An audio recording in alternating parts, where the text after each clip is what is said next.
Hello, dear students. समस्त good morning and welcome to Vipin sir official YouTube channel. So students, आज आम Odia grammar रो किछि MCQ आलोचना करिबा. परीक्षा आसला भली प्रश्न उपर आम आलोचना करिबा. ओके, जेमति कि आपनकर जेटी कि आपनकर जो रहिछि सेवक सेविका एसएसडी रो ता सहित टीजीटी आरएचटी एलटीआर एवं जेते सब टीट एग्जाम रहिछि प्रत्येक पई आपनकर ए क्वेश्चन ही आपनकर प्रैक्टिस निहाती जरूरी. ओके, तो देखिबा आपण माने निजे निजे देखंतु आमे आज जेतिकटा क्वेश्चन आमे आलोचना करिबा आपनकर केतोटी ठीक रहउछि. ओके, तो मु कहिछि आपनकु सिलेबस वाइज जो एबे चलछि एसएसडी सेवक सेविका रो किबा आपनकर आसुछि आपनकर जो ओडब्ल्यूएससी रो एलटीआर आसुछि ସେଥିରେ ଯାହା ବି ରହିଛି ଟପିକ୍ ରହିଛି ସେ ଟପିକ୍ ପ୍ରତ୍ୟେକ ସିଲାବସ୍ ୱାଇଜ୍ ଆମେ ଆଲୋଚନା କରିବା. ତ ଯେଉଁଥିରେ ଥିଓରି କରିବା ଆମେ ଥିଓରି କରିବା, ବାକି ସବୁ ଆମେ ଏମସିକ୍ୟୁ ଆଲୋଚନା କରିବା. ଓକେ, ତ ଆଜିର ଓଡ଼ିଆରେ ଓଡ଼ିଆ ଗ୍ରାମର ଯେଉଁ ରହିଛି ଆମେ ଏମସିକ୍ୟୁ ଡିସ୍କସନ୍ କରିବା. ଦେଖନ୍ତୁ, ପ୍ରଥମ କ୍ୱେଶ୍ଚିନ୍ ଆପଣଙ୍କ ସାମ୍ନାରେ, କେଉଁଟି ଗୋଟିଏ କୃଦନ୍ତ ପଦ? ଏମାନଙ୍କ ମଧ୍ୟରୁ କେଉଁଟି ଗୋଟିଏ କୃଦନ୍ତ ପଦ? ମାନସିକ, ଶାରୀରିକ, ବାର୍ଷିକ, ହରଣ. କୁହନ୍ତୁ କେଉଁଟି ଗୋଟିଏ ଆପଣଙ୍କର ମାନସିକ ଏବଂ ଆପଣଙ୍କର କୃଦନ୍ତ ପଦ ହେବ? ଦେଖନ୍ତୁ, ଏମାନଙ୍କ ମଧ୍ୟରୁ କୃଦନ୍ତ ପଦ ହେବ ଆପଣଙ୍କର ହରଣ. ସୋ ହରଣ ହେଉଛି ରାଇଟ୍ ଆନ୍ସର. ଓକେ, ତାପରେ ଦେଖନ୍ତୁ କ୍ୱେଶ୍ଚିନ୍ ନମ୍ବର 2 ଦେଖନ୍ତୁ, ସଳ ଶବ୍ଦର ବିପରୀତ ଶବ୍ଦ ଲେଖ. ସଳ, ଦେଖନ୍ତୁ ଆପଣ ଯେତେବେଳେ କୌଣସି ବିପରୀତ ଶବ୍ଦ ଦେଖନ୍ତୁ କିମ୍ବା ସମଉଚ୍ଚାରିତ ଶବ୍ଦ ଦେଖନ୍ତୁ କିମ୍ବା ଆପଣଙ୍କର ତାହାର ଶବ୍ଦ ଅର୍ଥ ଦେଖନ୍ତୁ. ଓକେ, ଯେତେବେଳେ ଦେଖିବେ ପ୍ରଥମେ ମନେ ରଖନ୍ତୁ এই যে ওড়িয়ারে আপনার দেখুন সে কেউ স লেখিছে, প্রথমে দেখুন কেউ স লেখিছি, তাপরে যে বনান দিয়েছি হর্ষই দিয়েছি না দীর্ঘই দিয়েছি, হর্ষউ দিয়েছি না দীর্ঘউ দিয়েছি, এসব প্রতি টিকে আপনার মানে সমস্তে কম করবে নজর রক্ষিকি আনসরটা সবুলে দেওয়া চেষ্টা করবে. তো কোন তাহলে এবে সল শব্দর বিপরীত শব্দ লেখ কোণ হব? অসকল হব না উচ্ছুর হব না সকল হব না অসল হব? রাইট আনসর কোণ হব? রাইট আনসর হচ্ছে উচ্ছুর. সল উচ্ছুর হেলা. तापर देखंतु क्वेश्चन नंबर 3, चंपा फुलिया केउ अर्थरे तद्धित पद होईची? ये जो चंपा फुलियाटा केउ अर्थरे तद्धित पद को व्यवहार करा जाईची? तैयारी ना तुलना ना आतिशज्य ना स्व अर्थरे? मते कहंतु. तो राइट आंसर कोन हबो? राइट आंसर होची आपनकर तुलना अर्थरे हैला. चंपा फुलियाटा आपनकर तुलना अर्थरे आपनकर कोन होईची? तद्धित पद को व्यवहार करा जाईची. ओके, क्वेश्चन नंबर 4 देखंतु, मुनिब भृत्य द्वारा जिनिष अणाइले. मुनिब भृत्य द्वारा जिनिष अणाइले एठारे आपणकर क्रिया प्रयोजन कर्ताकारक पद किए से? मुनिब ना भृत्य द्वारा ना मुनिब ना आपणकर अणाइले? तो कोटा हम राइट आंसर? सो राइट आंसर होची आपणकर कोन? सी, मुनिब. ओके, मुनिब. ए मुनिब होची आपणकर कोन ना क्रिया प्रयोजन कर्ताकारक. बुझिपारे जीए करुची, बुझिपारे तो जीए कामटी करोची सी होउछन आपनकर कोन? क्रिया प्रयोजन कर्ताकारक पद. तापर देखंतु, हाथ करिबा एही रूढ़ीटर अर्थ कोन हेबो? हाथ करिबा ए रूढ़ीटर अर्थ कोन हेबो? नेहुरा हेबा ना आपनकर कौशल रे कंकालग्रस्त कराइबा ना आपनकर कौशल रे जीविकार उच्छेद कराइबा ना कौशल रे आयत कराइबा? कोन हेबो राइट आंसर?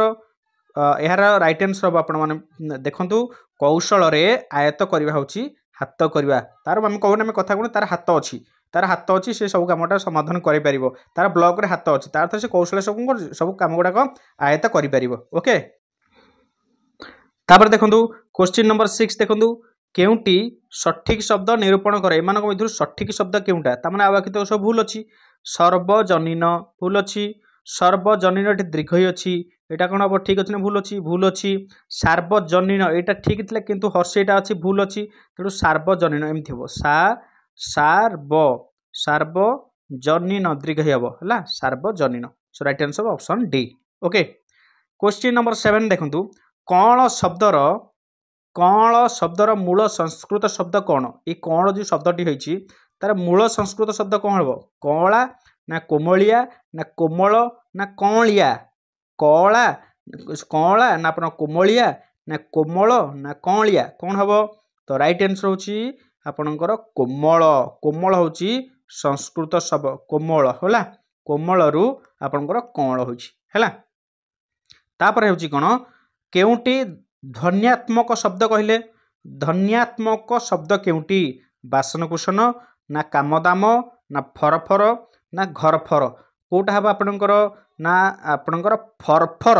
फरफर हबा ओटा होची धन्यात्मक शब्द फरफर गोटे धन्य फरफर आम कहने से फरफर उड़ूची फरफर साउंड कर उड़ूची ओके तो यहाँ गोटे धन्यात्मक शब्द हेब तापर देखो क्वेश्चन नंबर 9 देख मुख गहर सर्वोच्च स्थान स्थान स्थान भाव क्या ग्रहण करा जाए मुख गहर सर्वोच्च स्थान भाव क्या ग्रहण करिया आमे दांत ना मूर्धा ना श्वासनली ना ओष्ठ सो राइट आंसर हम यहाँ मूर्धा मूर्धा को आम कौन करिया आम मुख गहर सर्वोच्च स्थान भाव ताकू गणिबा ओके तापर देखंतु एका माधिया 22 फल यही रूढ़ीर अर्थ कौन एका माधिया 22 फल यही रूढ़ीर अर्थ कौन ऊपर पड़ी कहवा ना जन को संभाळिबा कष्ट ना योग्य व्यक्ति ना स्मरणीय व्यक्ति कौन हेब देखो एका माधिया 22 फल माने सीए एका जन को 22 फल सहित जन को तुलना कला एका माधिया ही यथेष्ट ताने जन को संभाळिबा कष्ट जन को संभाळिबा कष्ट हम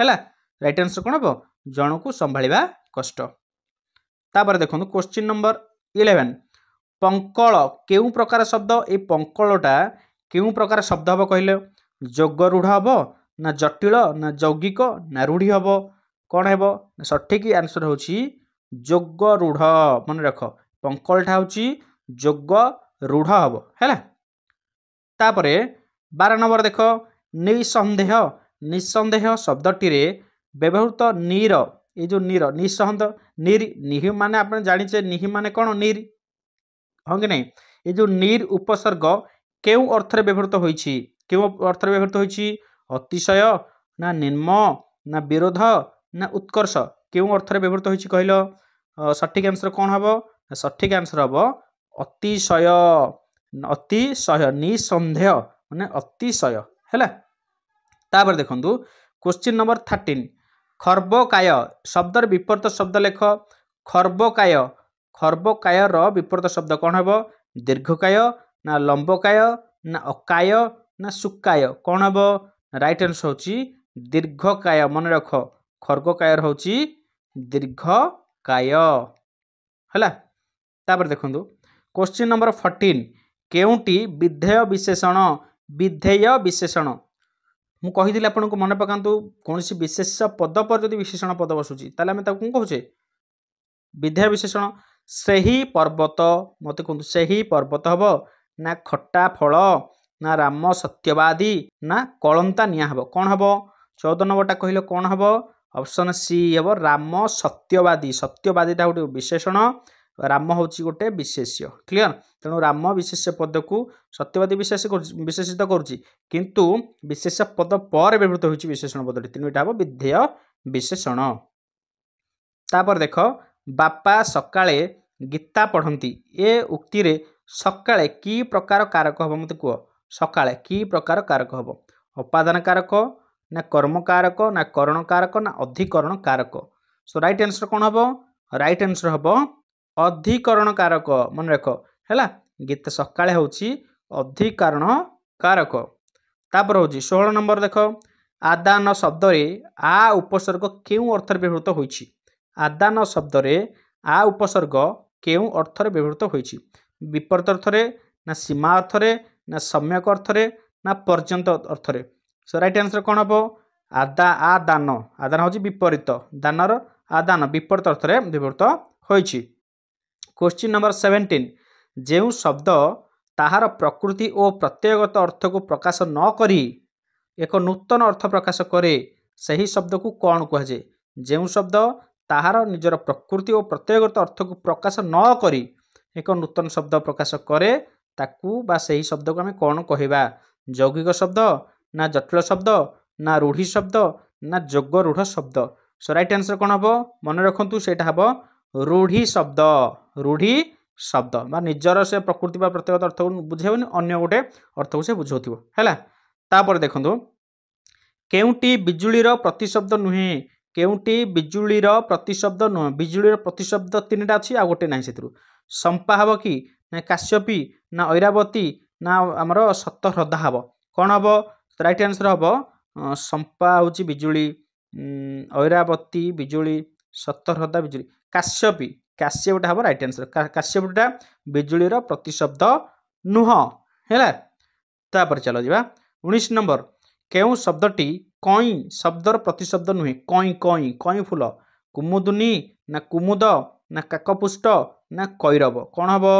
ଦେଖନ୍ତୁ କୁମୁଦୁନି, କୁମୁଦ, କୈରବ ଏଗୁଡ଼ା ହେଉଛି କଇଁର ଶବ୍ଦର ପ୍ରତିଶବ୍ଦ, କିନ୍ତୁ କାକପୁଷ୍ଟଟା ନୁହଁ। କାକପୁଷ୍ଟ ହେଉଛି ରାଇଟ୍ ଆନ୍ସର ହେଲା, ଯେଉଁଟାକି କଇଁ ଶବ୍ଦର ପ୍ରତିଶବ୍ଦ ନୁହେଁ। ଓକେ, ତାପରେ ଦେଖନ୍ତୁ ଟ୍ରାଜେଡି। ଟ୍ରାଜେଡି ଶବ୍ଦଟି କେଉଁ ଭାଷାରେ ଆସିଅଛି? ଟ୍ରାଜେଡି ଶବ୍ଦଟି କେଉଁ ଭାଷାରୁ ଆସିଅଛି? ଚୀନ ନା ଆରବୀ ନା ଇଂରାଜୀ ନା ଆପଣଙ୍କର ଗ୍ରୀକ୍, କେଉଁ ଶବ୍ଦରୁ ଆସିଅଛି? ମନେ ରଖ ଏଇଟା ହେବ ଗ୍ରୀକ୍ ଶବ୍ଦ। ଟ୍ରାଜେଡିଟା ଗ୍ରୀକ୍ ଶବ୍ଦରୁ ଆସିଅଛି। ଓକେ, ସୋ ये था कम्प्लीट 20टा क्वेश्चन आम आज आलोचना कले।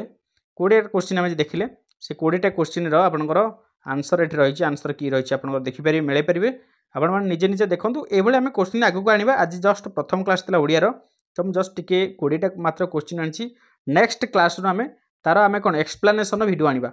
ओके, क्वेश्चन विथ तार केमी आंसरटा सल्यूशन हो एक्सप्लानेसन केमी हो पार्टी एक्सप्लेन करके आपको नेक्स्ट वीडियो आनी। ओके, सो आज वीडियो को ये रखा। जदि आप चाहते टेलीग्राम चैनल जॉइन होगापी भिडियो डिस्क्रिप्शन लिंक अच्छे आप जॉइन हो जातु। ओके।